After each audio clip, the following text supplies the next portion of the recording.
मुझे जो सबसे खराब और सबसे घटिया बात इंडियन यूट्यूबर्स की लगती है वो ये होती है कि ये लोग एक नहीं 10 पेयर पे ट्रेड कर रहे हैं। ये फॉरेक्स में भी ट्रेड कर रहे हैं, ये क्रिप्टो में भी ट्रेड कर रहे हैं, ये लोग यूएस स्टॉक मार्केट में भी ट्रेड कर रहे हैं, फिर ये लोग इंडियन मार्केट में भी ट्रेड कर रहे हैं। मल्टीपल चीज़ों को ट्रेड करने से आप कभी भी प्रॉफिटेबल नहीं बन सकते, या फिर बनोगे भी तो आपको बहुत ही लंबा टाइम लगेगा।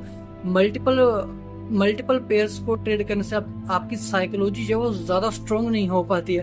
अगर आप मेजोरिटी इंडियन ट्रेडर्स को देखोगे या फिर यूट्यूबर्स को देखोगे तो उनके जो प्रॉफिट्स होते हैं वो 3-4 हज़ार डॉलर, कुछ के 1 हज़ार डॉलर, कुछ के गलती से 5-6 हज़ार डॉलर के होते हैं। ये इतने प्रॉफिट से आगे बढ़ ही नहीं पाते। हालांकि कोर्स बेच बेच कर इन्होंने कई हज़ारों करोड़ कमा लिए या फिर कह लो 50-60 करोड़ कमा लिए, पर स्टिल इनके प्रॉफिट 6-7 लाख, 5 लाख, 10 लाख के हैं। क्यों ऐसा है? क्योंकि जब आप 10 पेयर में ट्रेड करोगे, उन 10 पेयर की साइकोलॉजी जो है वो डिफरेंट होती है, उनका प्राइस एक्शन डिफरेंट होता है। और हर बार जब आप अलग अलग पेयर्स में ट्रेड करते हो तो आपको एक अलग आउटकम मिलती है, आपको एक अलग प्राइस एक्शन की अलग अलग चीज़ें पता चलती हैं। तो वो सारी चीज़ें आपका दिमाग ऑब्जर्व नहीं कर पाता है। लेकिन अगर आप सिंगल पेयर पे ट्रेड करोगे और उसी सिंगल पेयर को अपनी पूरी लाइफ दे दोगे तो आपका जो है उस पेयर के ऊपर बहुत तगड़ी मास्टरी हो जाएगी, आपकी साइकोलॉजी बहुत स्ट्रांग होगी और आपकी जो प्रॉफिट्स है वो धीरे धीरे बाय द टाइम बहुत ही हायर लेवल पर पहुंचने शुरू हो जाएंगे।